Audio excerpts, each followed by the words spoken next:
Hey everyone, I am back with my One Piece chapter reviews. I was unfortunately not able to create a video last week for the chapter review. My grandpa actually passed away last Friday morning, so we spent pretty much all weekend busy with family stuff, spending time with each other and kind of mourning our loss.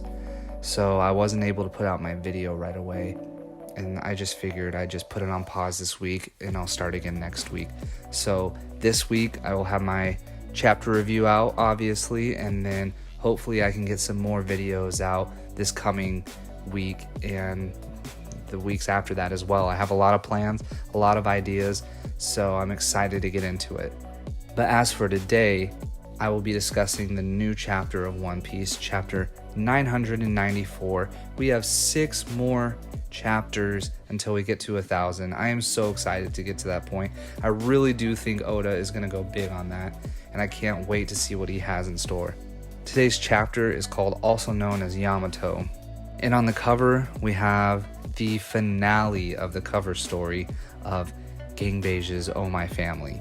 You see a little bubble with Beige. He has this big smile on his face, and you can see the ship with a bunch of hearts around it due to the wedding, obviously. And then you can see water splashing around it, obviously sent by the Marines that are chasing him with cannonballs. So yeah, this is the last chapter, final chapter. It's called Swaying to the Sound of Gunfire. A happy ship sails onward. So we'll see if Gangbei, makes his way to Onigashima, Wano, whatever. I don't know if we'll see him again, but the chances are pretty good that we might see him. So now let's just move on to the chapter. So this chapter picks up right where we left off last week. Last week we had Kaido doing this huge attack with his roar. It was like a wind roar attack where it slices things, sliced Kiku's arm right off. And pretty much it picks up back on the roof. You see Kaido in the air. You see destruction all around him due to his roar. The next panel, you see Kiku falling on the ground with the arms severed quite a bit of ways. Then we see Kaido and then his subordinates in shock and horror because some of the subordinates got knocked out by that blast that Kaido sent. It then shows some minks, and it shows Inuarashi, I believe, and he tells his subordinates to get away from the roof because I believe it's collapsing in on itself. After that, you see Kinemon cauterize the wound using his Foxfire style, which I think was a great idea by Oda.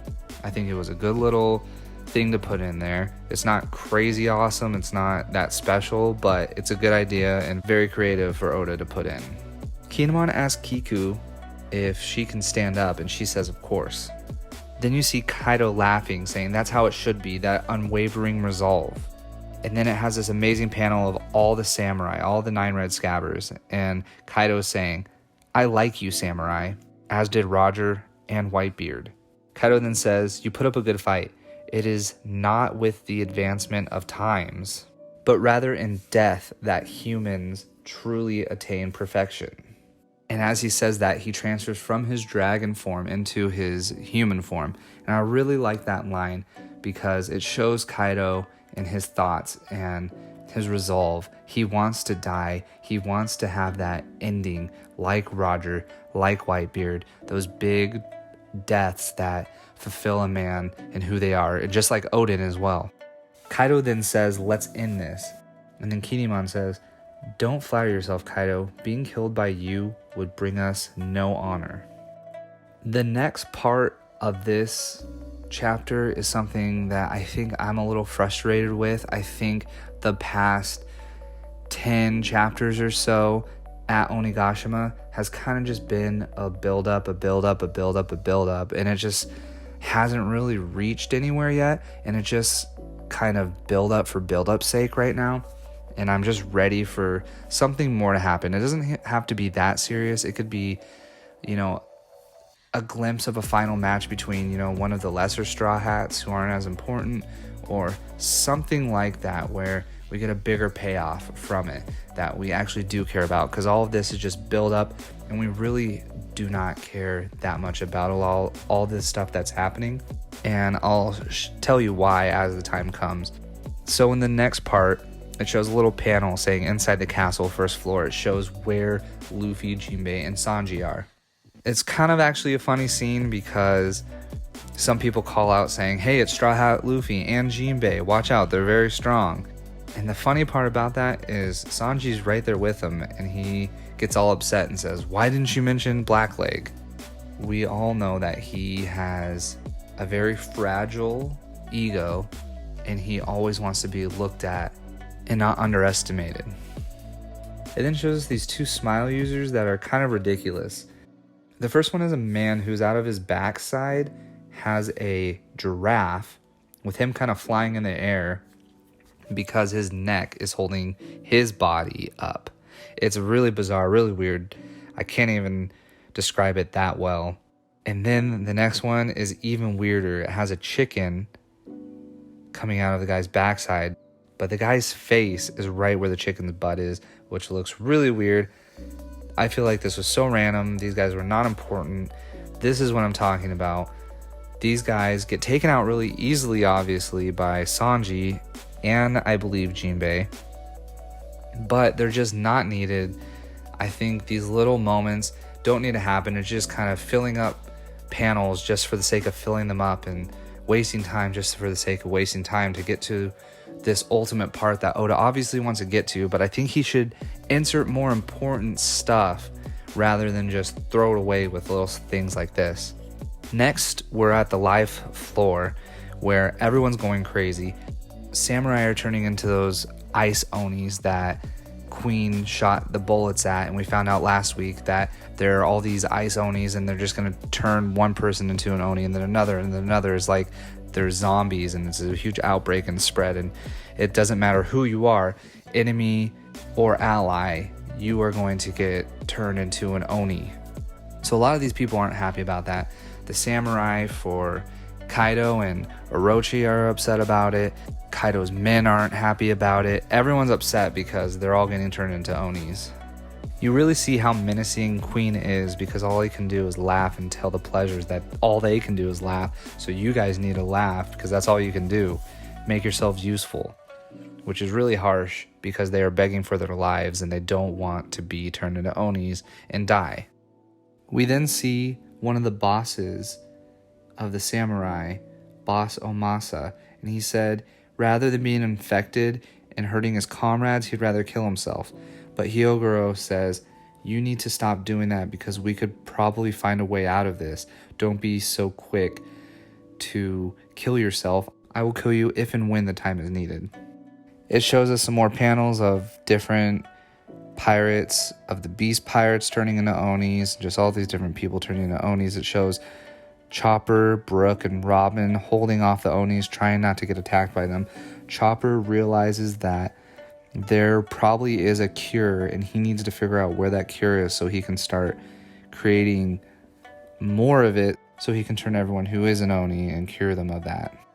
Brook mentions, of all people, it had to be an all-star. To pull it off would be a daunting task. But I think Brook will be able to handle this. I think Brook, Robin, Chopper, and as we find out, Zoro will be able to handle an all-star. Robin mentions just leaving them and what would happen. Queen then says they will die. If you're infected, you die within an hour. These ice demons, were they your friends, your leaders, your subordinates? Ha ha ha ha, and he starts laughing. Very maniacally, very good villain. He is just ready for everyone to kind of tear themselves apart. He doesn't care as long as he is not affected by it. Which I guess we can start to speculate. Maybe Queen will be infected by one of his own creations by accident. That would be kind of unique and ironic to see that happen to him. Apu is trying to leave and get out of there and escape, but Queen takes a notice and throws over a vial to him. In that vial is the antibody. It's the cure for the ice demons. Queen tells Apu that if he lets the others get the vial and cure themselves, then he is on the chopping block and he's out of the crew, and he probably will be killed. Chopper tells Zoro to go get the cure, and he says, I'm on it. So we probably will get to see Zoro against Apu at some point, along with a ton of other people who are trying to get the cure from Apu. Next, we are inside the dome at the right brain tower. We have Yamato protecting Momonosuke and Shinobu, fighting against Sasaki's men. Momo asks Yamato who she is, and Sasaki says as long as they kill Momonosuke, then their mission will succeed. Shinobu asks Yamato to protect Momonosuke, but Yamato replies that she is going to protect both of them because 20 years ago, she was at Kozuki Oden's execution. Yamato tells Shinobu that she was moved to tears when she heard her speech in defense of Oden. She reveals that she tried to go and save Momonosuke from Kaido, but all she was able to do is catch a glimpse of Kaido holding Momonosuke outside the balcony of the castle. All along while she's telling them this, she's taking on all of Sasaki's men, wiping them out completely. And Momonosuke realizes how strong she is. Yamato exclaims that day she was not strong enough and takes out the rest of Sasaki's men. Sasaki looks very shocked, and then Momonosuke asks, "Who are you?" Yamato then replies, "A short while ago, I introduced myself as Oden, but I'm also known as Yamato." And the chapter ends out with Yamato saying, "And I'm prepared to die for you." That was pretty powerful and great strong words said from Yamato.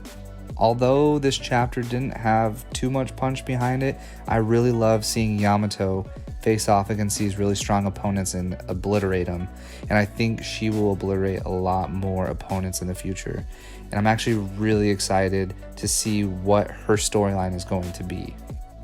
Unfortunately, there is a break next week, so I will not be doing a chapter review, obviously, but I will be releasing new videos that I've been working on and have great ideas for. But anyways, please remember to like, share, and subscribe. Comment down below. Tell me what you loved about this chapter. Tell me what you hated about the chapter.